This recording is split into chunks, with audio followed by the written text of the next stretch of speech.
Hello, in this video I want to show you how to set up the guest network on your Google Nest Wi-Fi Pro.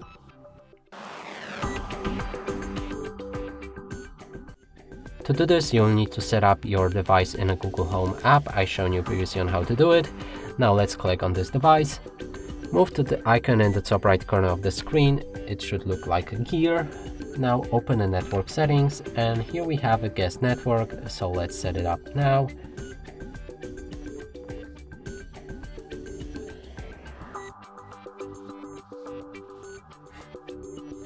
Enable it. Here you can pick a name for your guests and also the password.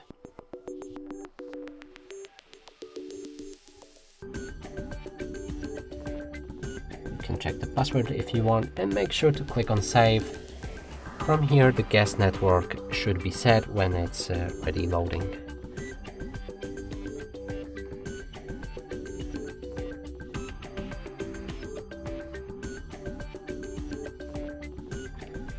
Let's check it out.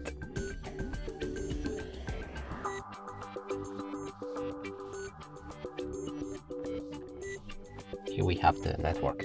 And that's it for this video. Hope you like it. Please consider subscribing to our channel, leave a like and a comment below.